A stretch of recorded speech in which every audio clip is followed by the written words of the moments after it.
Today we have with us Ramesh Reddy, CEO of TeamLease Degree Apprenticeship.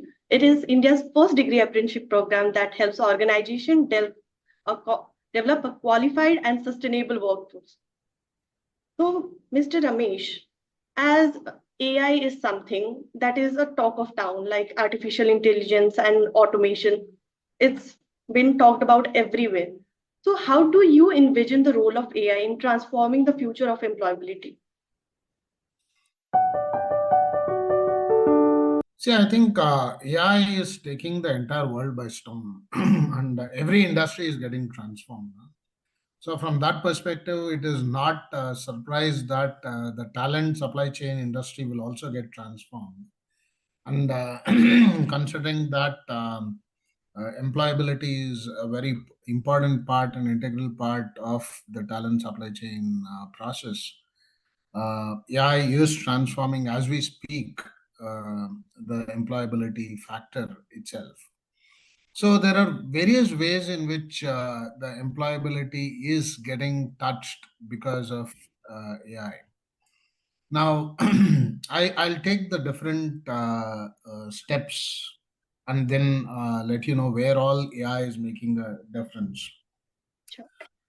One is if you look at the simple job matching.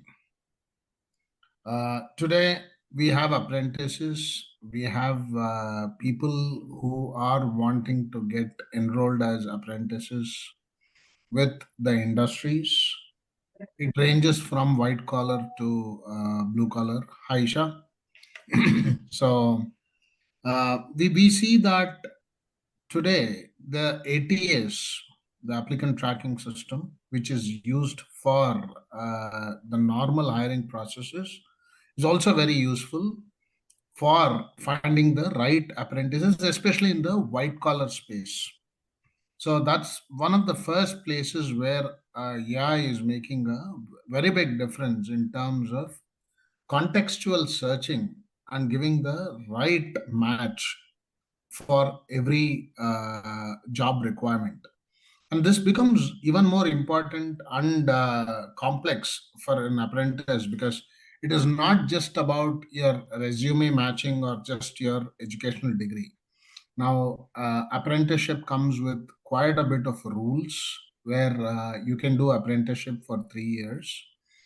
And apprenticeship can be done under the umbrella of NAPS or NATS, National Apprenticeship Promotion Scheme, or National Apprenticeship Training Scheme. So it's by the Ministry of Education and Ministry of Labor. You can do it while on the job training, and certifications are integral part of apprenticeship. Education can also be a very important add-on where as per the new national education policy, you can enroll as an apprentice. If you finish 6 months, every 6 months you get a certification from NSDC as well as from the industry partner, which means that after the first year, you get two certifications, and at the end of the first year, you get a diploma certification. The second year, you get two more certifications every 6 months, and the end of the second year, you get an advanced diploma. The third year, you also have a degree which you will get along with the six certifications if you have completed the apprenticeship program completely. Now, this is an example for degree apprenticeship. Degree apprenticeship can be done through NAPS. Now, NATS also allows you to do, but of course, for technical roles, you can do it only for 1 year, but non-technical roles, you can do it for 3 years. Now, if you look at this, this is very complex. From what I said, there are multiple combinations, and you need to track all this because what becomes important in the ATS is the current NEP scheme allows modularity. What I mean by that is you can work as an apprentice for 1 year, get a diploma, and then you can discontinue working as an apprentice. If you want to study, you want to do something else, come back to apprenticeship maybe after a gap of 3 years, you can resume from where you left. You still have 2 years you can complete as an apprentice. That old diploma and the two certifications will still be valid. You will get credits for that, and then you get a top up as and when you enroll yourself again. So why I'm saying all this is your ATS has to be extremely complex and swift to ensure that the right match is done when you're searching for the people. So AI is becoming very useful for ensuring that the right match for each requirement is there. So that's one of the biggest use cases where we are seeing. Now, our ATS is available in the market, which can do this. Apprenticeship is fairly new and very, very, very unique. So we don't find ready-made tools or ready-made ATS, which is available off the shelf. So in TeamLease, we are making a product which will cater to all this and ensure that this is powered by AI. So that's something which is happening as we speak. Now, the second thing is various touch points of interactions with the trainees themselves. Now, there are chatbots through which you can interact. Now, this can be at a candidate level where you're still not enrolled as an apprentice. For example, if you want to know what is the stature of my candidature or what happened to my application, that's something the chatbot can respond. Now, if you're already selected and enrolled as an apprentice, the chatbot can help you in terms of your stipend slips. It can help you in terms of your attendance details. It can help you in terms of other basic queries. A basic trainee support center wherever they are stuck. Some of the programs like work integrated learning programs, which is not through the NAPS or NATS, where a student can also become an apprentice while you're enrolled with an education university. You work as an apprentice to gain the knowledge which is practical. Now, for those kind of schemes, we also encourage industries to pay ESIC. So there can be queries on the ESIC front. So all these queries can be handled through chatbots, which are again powered by AI. So that's another use case where the artificial intelligence is making a big difference in terms of intelligence touch points through chatbots. The other thing which also is very useful is when you're screening the candidates and when you're searching for the candidates, there are a lot of filters that are required. I'll take an example of blue collar now because I was talking about white collar. Now, blue collar, if there are situations where manufacturing industries, people line up at the gate and there are hundreds of people who come for getting enrolled as apprentices. Now, once they clear the interview or the basic screening process, how do you ensure that all of them are given the right contract notes as an apprentice and then registered on the government portal? Now, to collect all these documents and scan is a very tedious process. So AI can help in a big way where you scan the documents, PDF documents, and that there is a text conversion through AI where you can actually put all those data fields into the database from the scan itself. So that's a use case for AI. Apart from that, if you are in white collar interviews, there are interviewing skills which the AI bring in. You can configure and train it. For example, in white collar, basic Java competency can be done. The interview can be done using a virtual assistant. AI can actually help you with those kind of interviewing capabilities as well. That's another use case for AI. And last but not the least, I think education counseling, because especially in employability, the biggest thing which is required is for a student to understand what are his or her next steps that make sense to get closer to what they want to reach in their career goal. So what kind of certification should I do next? For example, if I'm doing work in semiconductor or an electronics industry, should I get enrolled for a BSc Mechatronics? Will that make sense? Or if I have the flair for management, can I also do a Bachelor of Business Administration and become a supervisor in the shop floor? Does that make sense? Will I get an opportunity? Now, these can be the questions that are running in people's minds, the kids' minds. Now, education counseling and career counseling are very, very important at this stage for these apprentices, where you handhold them and say that, hey, look, this, if you complete these certifications, if you do this learning, if you complete, this probably can lead to 1, 2, 3 career options. Now, if they feel that that's not what they want, they can look at other options. Now, while it can be very specific and you may need human to human interaction in some cases, it is also a fact that AI can take away the basic counseling from having a human do it, a counselor come and do it. Now, after that basic counseling is done, if you want a very specialized counseling that has to be done from an individual perspective, that can be done. But otherwise, AI can help in the basic education counseling as well and the career counseling as well. So these would be the top of mind use cases I can think of, Poonam, from a perspective of how AI is transforming the employability perspective. Yes, Ramesh, I totally agree with you. As you said, AI helps us to get that right fit for careers and educational counseling. That are all advantages that we get from artificial intelligence. And although there are some challenges associated to it, we can look into that also. Apart from AI, what other technological advancements are influencing the future of employability? Can you give a brief about that? Sri, from a technological perspective, there are a lot of technology transformations that the world is going through.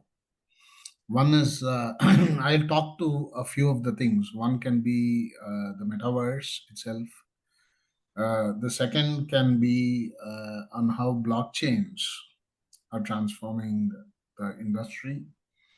And third is probably how cloud is helping democratization of the data and how it can be used across. So I'll talk to these three things apart from AI. But if you look at the metaverse itself, metaverse is nothing but using the computer vision and holograms through powered, of course, through artificial intelligence, virtual reality, and augmented reality. You get to work, you get to discuss with a digital twin as if there is another person, and you get transported to the virtual world. Now, how can this be useful from an employability perspective? Now, think of the use cases we spoke about, be it career counseling. I'll Yes. take career counseling for an example first, and then we can go to the interviews. Now, you don't need to have a real career counselor on that front, on the other side. You can have actually a digital twin of the career counselor. So, the first level of counseling through AI can be delivered through this digital twin and augmented reality itself. Similarly, interviews can be taken using digital twins. So instead of chatbots, you can make it conversational AI. You can have conversations with the digital twin for any of your requirements, be it your stipend slips, ESIC, your attendance, any doubts in your career in terms of the counseling session you had last. You can have a discussion with your digital twin across all these areas. So metaverse is one technology that can take the world by storm. And excuse me. So that's something which which is an upcoming technological advancement.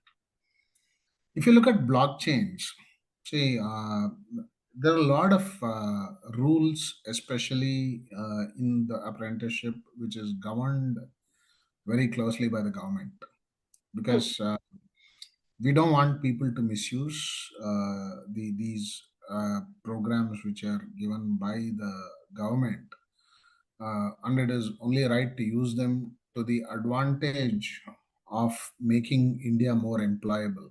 So, to ensure that, for example, if you are in NATS and if you're a technical person, even if you have a PF, but you have less than 1 year experience, you can still get enrolled as an apprentice for 1 year. But if you are non-technical, you can do it for 3 years, the apprenticeship program itself.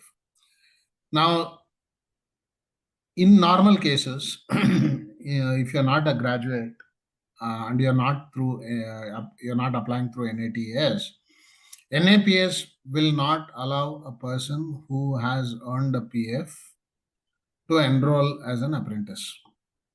So these are very important rules of the game, and this needs to be governed, because that's when the spirit of the law will be followed, and it's very important to follow the spirit of the law.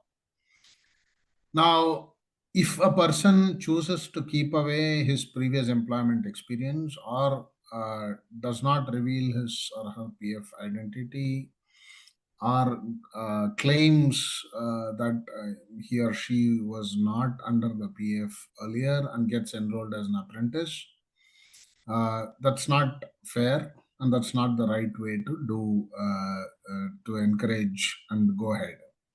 So from that perspective, blockchain becomes extremely important, because if you look at it, the data cannot be fudged.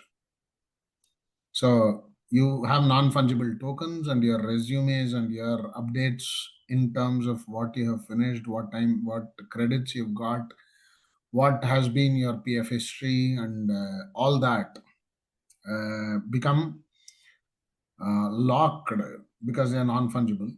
So through this blockchains, you can look at really revolutionizing how to ensure that there is maximum compliance. So that's another technology. Now, cloud is again, it's not something new, but today, if you look at it, the power of the storage has gone up multifold, and it's become democratic. It's very affordable because of the fact that you can only pay for what you use.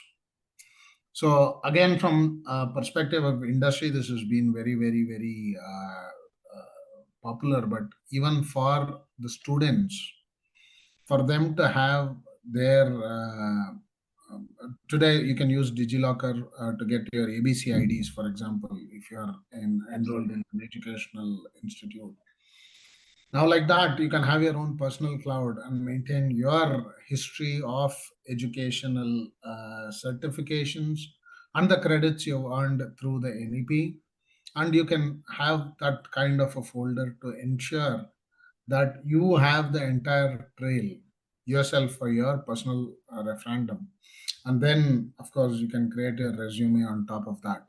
So cloud can become useful for B2C as well, just for the students and apprentices also. So, so universities can look at seeing how that everything is uploaded onto the cloud, and how it becomes public and becomes identity for that individual. So these are some thoughts around other technologies which are going around other than AI. Moving forward, I would like to get your insights on how are organization adapting their hiring strategies to accommodate with the changing nature of this industry.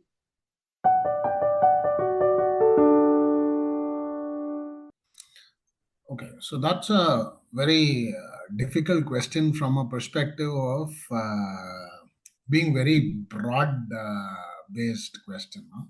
So let me try to answer that question in specific to a few industries. Huh? I'll tell you how hiring. The question is, how is hiring changing based on the industry, right?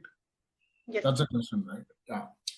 So if you look at it, let's take first manufacturing, where you can take examples of auto parts or auto, where the demand is very seasonal and it goes up and down. So and it is also a fact that these industries which I'm speaking of work on wafer thin margins. So they will not be able to absorb all the contingent staff or the trainees, because they don't have that kind of a bottom line or a P&L which supports to absorb 1,000 people. But they will require 1,000 people for a short period of time, say for 1 year or 6 months, to get whatever production capacity is required. So in those cases, I've seen that these industries use training or apprenticeship as a great vehicle and as an innovation to supply chain, people supply chain, because the fact is that, in fact, the MD of one of the companies says that this is free branding for me. So I don't mind if they leave after 1 year, because they go join competition, which is good, but they go and tell that they've got trained with me. And that's free branding and marketing for me. So I think from an innovation perspective, people are using apprenticeship in manufacturing big time to ensure that one, they skill India to the next level. The youth of India gets benefited. They also offer learning, and for them, if they are able to absorb like some other industries they do, but these industries which don't absorb don't refrain from this innovation because of the simple fact that they are able to get mileage in terms of visibility as well, apart from the benefits they get because of the being socially responsible. And in fact, you can even claim the apprenticeship program through your CSR benefit, so corporate social responsibility. So that's something which is happening in the manufacturing space. Now, if you look at some other industries on the other side of the spectrum where money is flush, for example, global captives, the global command centers which are being set up in India. So the GCCs, as we call them. So they are looking at hiring. They need talent. They've come here because India is flush with talent. India's average working age is at in the late 20s, and that's probably the best in the world. And we churn out so many engineers and MBA grads every year, so there is no dearth for colleges and people passing out. Now these companies look at multiple ways. So there are some companies which look at innovation through apprenticeship because they are forced to, in the sense that the government regulation says that 2.5% is the basic minimum you need to have if you have more than 30 employees. So from that perspective, they first onboard apprentices. But I've seen that after they do that, they really find value with these people, because the stipends they pay is not a bare minimum. They take well skilled people as apprentices and offer pretty good stipends, which are very competitive. So they do that for compliance, and then that becomes a way. In fact, one of the CHROs I know, who's our customer, actually, when he joined this MNC as an apprentice.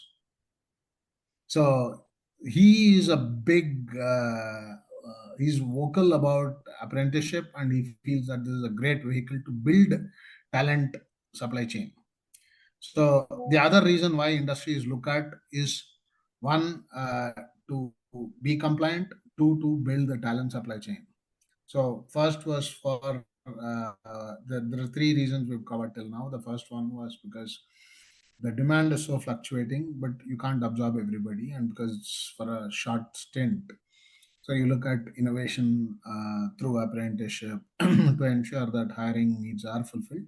Second is to be compliant. The third is to build a great talent supply chain to ensure that you got very good talent. The last one is there are customers who think that this model on hiring is a great try and buy model. When I say it's a try and buy model, you really have the person. See, usually if you interview a person, you got 45 minutes or 1 hour to make out whether the person is good or not. But if this person is enrolled as an apprentice, you really get to work with this person for 6 months, 1 year, or 3 years, depending on what is the nature of apprenticeship you sign up with that training.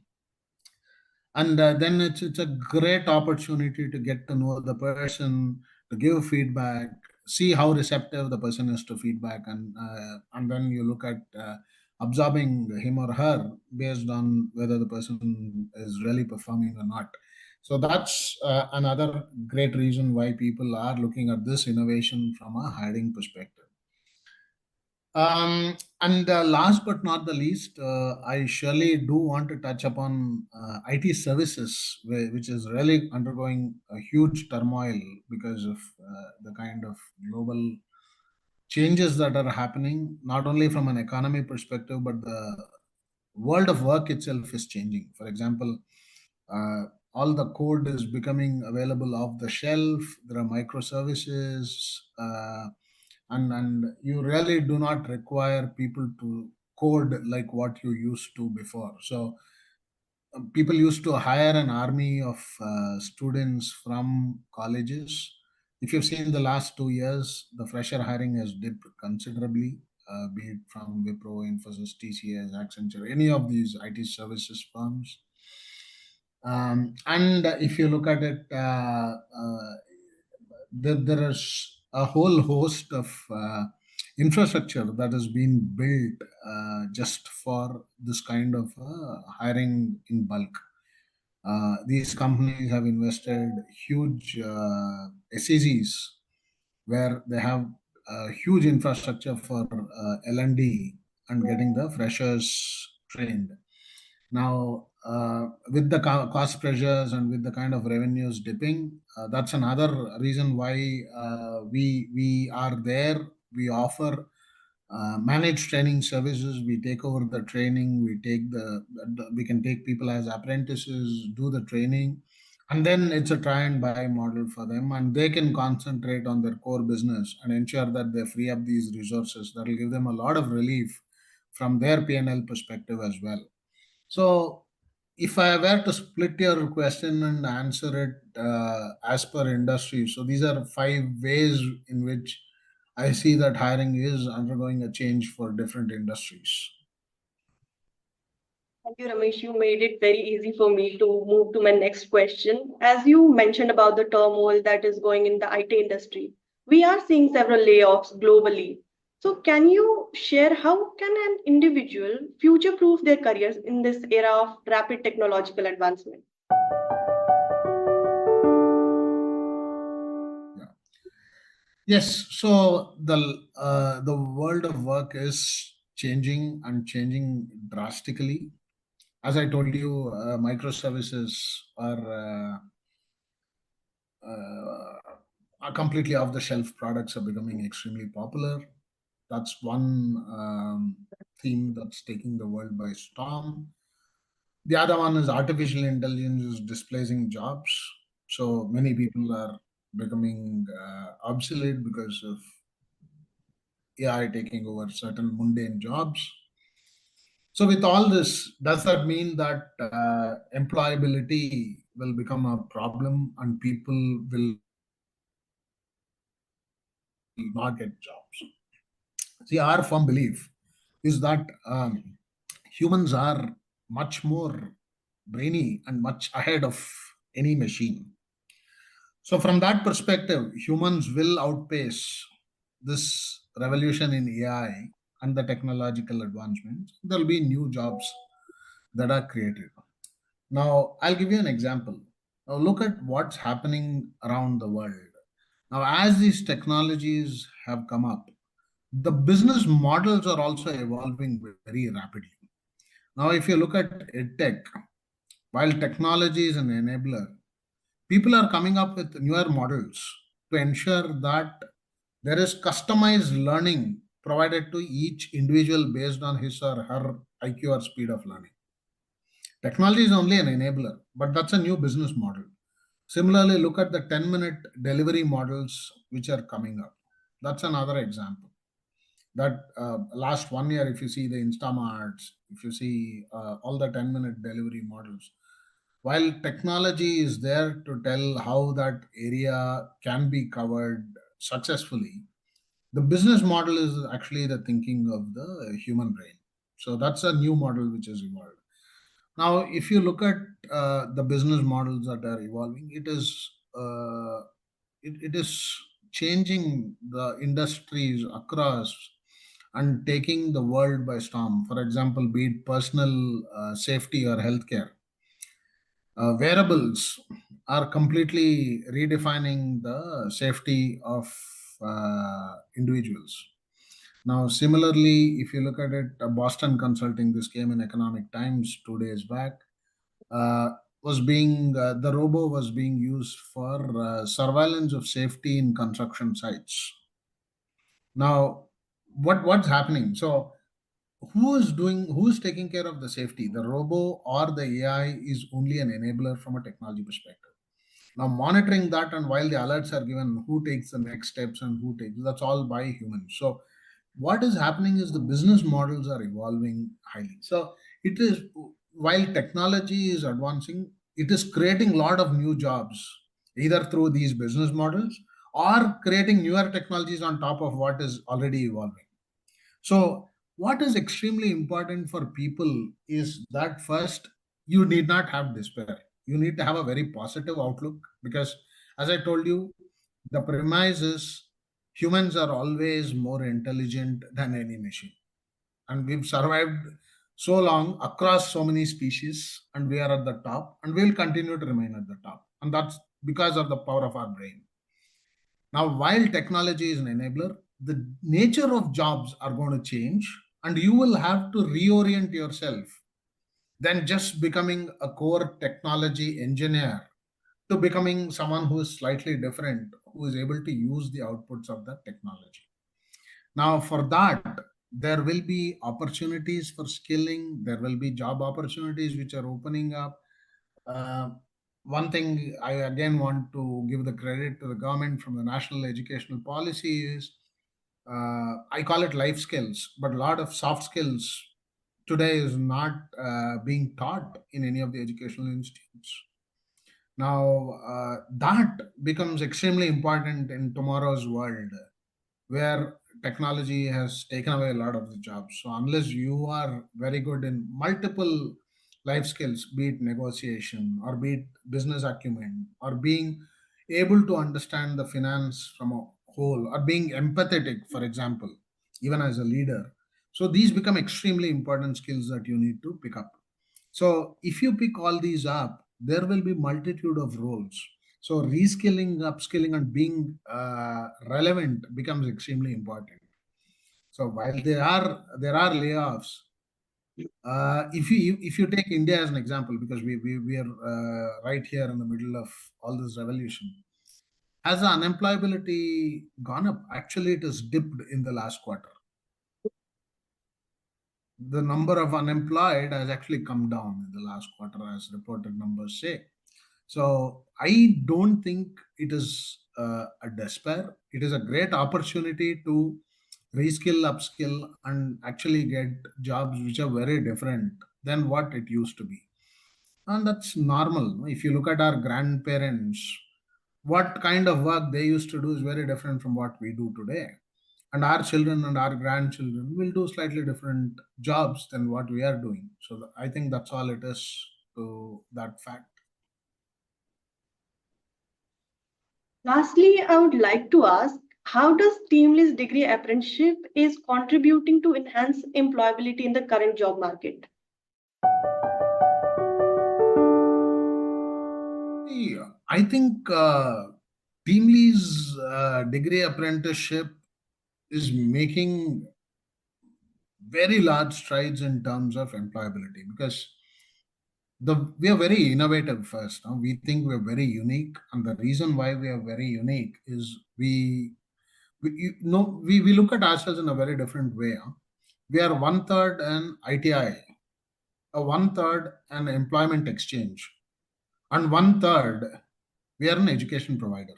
And what I mean by saying that is we provide skilling on the job by placing apprentices across different jobs, and that is vocational training.